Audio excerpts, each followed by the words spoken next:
The key speaker we have today is Karyl Miller, who I've had the pleasure of just been introduced to.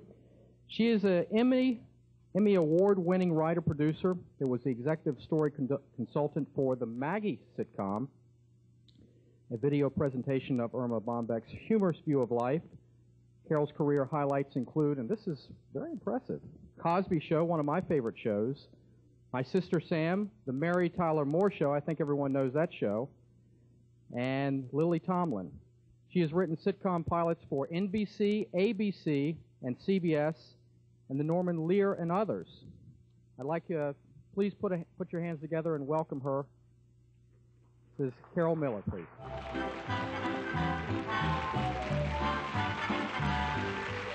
So what a great job. You get money and you spend all day trying to make other people laugh and laughing. So the great thing about being on the staff is, you know, if you were the class clown, they were also the class clowns at their school. So it's all funny people, and they're hilarious, and they're hostile.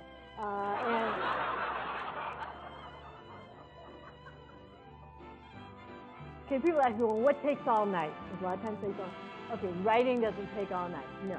Okay, what takes all night is that 5 people have to agree where dinner's going to be ordered from. Because a lot of comedy writers think if they were in the room while the joke was written, that they wrote the joke.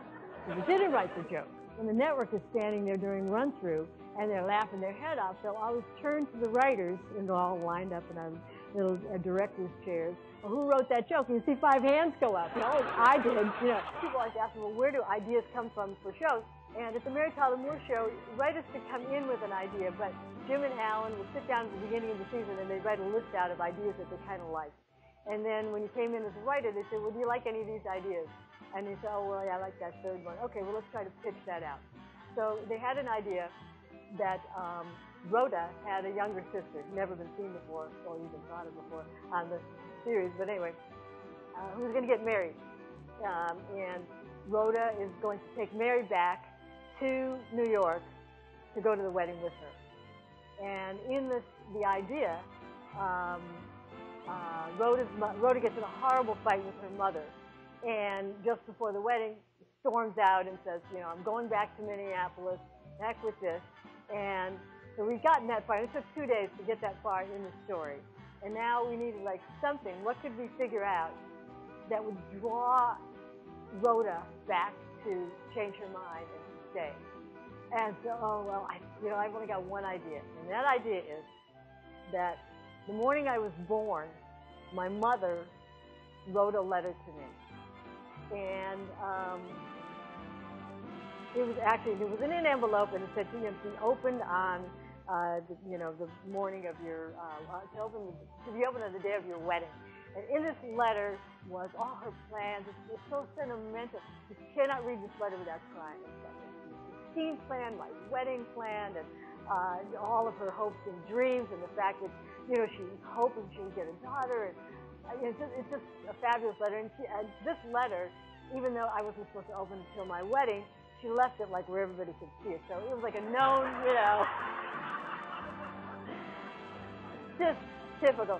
And so anyway, it was like a known thing. And so I told this to Jim and Alan, and they said, oh gosh, it'd be great if we had the letter. I said, I have the letter. It's in my garage. I never throw anything away. How could you throw this away anyway? So we brought the letter in, and verbatim we used, of course the letter itself is like 20 pages. We used like a page. So anyway, I'm just going to play you that part of the show, and you'll see how it worked out. Yes. Okay. You can go. But before you leave, I want to give you something. Maybe after you've read this, you'll understand your mother a little better. To be read by my darling daughter on the day of her wedding. This is for Debbie. No, it's for you. I wrote it the day you were born. Some mothers would just have rested after such an exhausting day.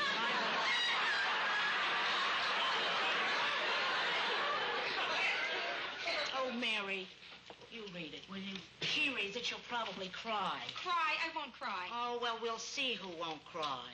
Sit. Read. Dear Marcia.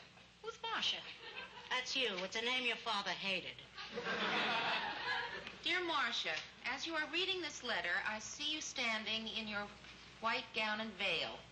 Well, this certainly has been a big day. My mother wants me to name you Rhoda, but I told her that I refuse to let her run my life anymore, Marcia.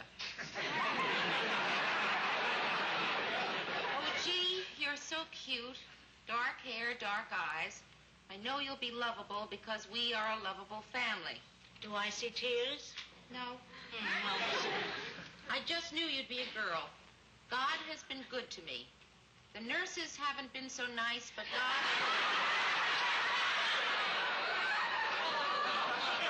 Now I have everything. A loving husband and a beautiful daughter. Someone once said... Listen, girls, it's getting late. Uh-oh. The letter.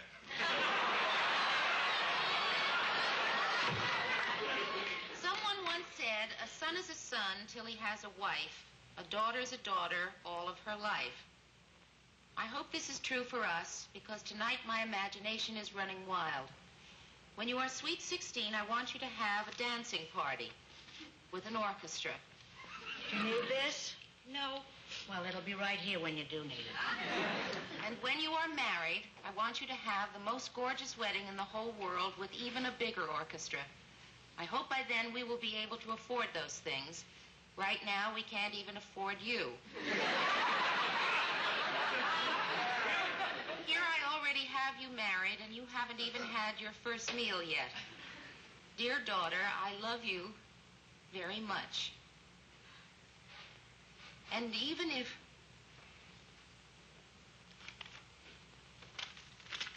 And even if I have 10 more children, you will still be my favorite because you were my first.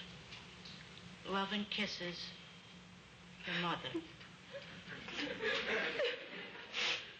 Oh, Rhoda, please, you know how I hate it when you cry.